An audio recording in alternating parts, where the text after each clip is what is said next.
بسم اللہ الرحمن الرحیم۔ السلام علیکم دوستو، آج سوشل میڈیا پر بہت سے لوگ امام مہدی ہونے کا دعویٰ کرتے ہیں اور ہم بنا سوچے سمجھے ان کو سچا مان لیتے ہیں۔ دوستو، یہ دور جس میں ہم آج رہ رہے ہیں یہ دور فتن کہلاتا ہے۔ اس دور میں بہت سے فتنے رونما ہوں گے اور بہت سے لوگ امام مہدی ہونے کا دعویٰ کریں گے، لیکن ہمیں یہ معلوم ہونا چاہیے کہ اصل امام مہدی کا حلیہ کیسا ہوگا، آپ علیہ السلام کا نسب اور امام مہدی علیہ السلام کا ظہور آخر کہاں سے ہوگا۔ آج سے 1400 سال پہلے اللہ کے آخری نبی حضرت محمد صلی اللہ علیہ وسلم نے ہمیں اس سب کی تفصیل بیان کر دی ہے۔ آج کی ویڈیو میں انہی احادیث کو جانیں گے جن میں امام مہدی علیہ السلام کا حلیہ مبارک تفصیل سے بیان کیا گیا ہے۔ حضرت ابو سعید خدری رضی اللہ عنہ سے روایت ہے کہ رسول اقدس صلی اللہ علیہ وسلم نے ارشاد فرمایا، مہدی مجھ سے ہوں گے، خوبصورت کشادہ پیشانی اور لمبی ناک والے ہوں گے، زمین کو اس طرح عدل و انصاف سے بھر دیں گے جس طرح وہ پہلے ظلم و ستم سے بھری ہوگی، اور 7 سال حکومت کریں گے۔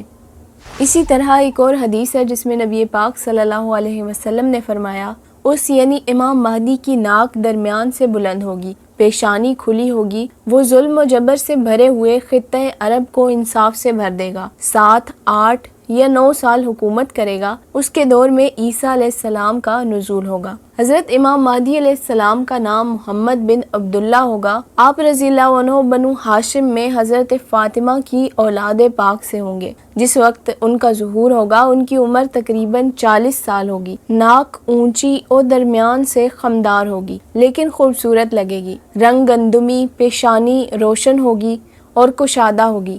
روایت ہے کہ امام مہدی علیہ السلام کی داڑھی گھنی اور رخسار پر تل کا نشان ہوگا۔ آپ کا قد درمیانہ اور جسم ہلکا ہوگا، زبان میں قدرے لکنت ہوگی، بات رک رک کر کریں گے۔ حضرت امام جلال الدین سیوطی رحمۃ اللہ علیہ نے ان کے حلیے کے بارے میں یہ الفاظ بھی نقل کیے ہیں، گویا اس کا چہرہ ایک روشن ستارہ ہوگا اور دائیں رخسار پر کالا تل ہوگا، اور وہ 2 بھاری قبائیں پہنے ہوئے ہوگا، اسے دیکھ کر یوں لگے گا کہ اسرائیلی مردوں میں سے کوئی ہے۔ امام سیوطی رحمۃ اللہ علیہ کی نقل کردہ ایک اور حدیث پاک ہے کہ مہدی میری اولاد سے ہوگا اور اس کا چہرہ روشن ستارے کی مانند تاباں ہوگا۔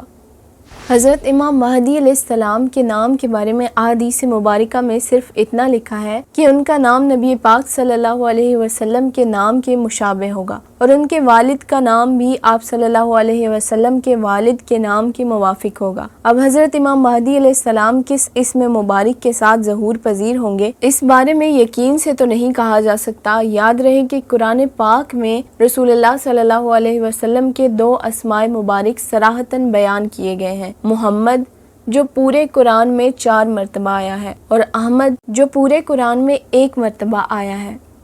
حماد بن حضرت علی رضی اللہ عنہ سے روایت ہے کہ مہدی کی ولادت مدینہ شہر میں ہوگی۔ حضرت ام سلمہ رضی اللہ عنہ کی روایت سے مروی ہے کہ مہدی فاطمہ رضی اللہ عنہ کی اولاد سے ہوں گے۔ حضرت علی سے روایت ہے کہ رسول اللہ صلی اللہ علیہ وسلم نے فرمایا، مہدی ہمارے گھر والوں میں سے ہوں گے جن کی اصلاح اللہ تبارک و تعالیٰ ایک رات میں کرے گا۔ اللہ تبارک و تعالیٰ سے دعا ہے کہ اللہ کریم ہمیں بھی امام مہدی علیہ السلام کے لشکر میں شامل ہونا نصیب فرمائے، آمین ثم آمین۔ دوستو، آج کی ویڈیو یہیں تک تھی۔ اگر آپ کو یہ ویڈیو پسند آئی ہو تو ویڈیو کو لائک کر دیں اور میرے چینل کو سبسکرائب کر دیں اور بیل آئیکن کو بھی پریس کر دیجئے۔ جزاک اللہ۔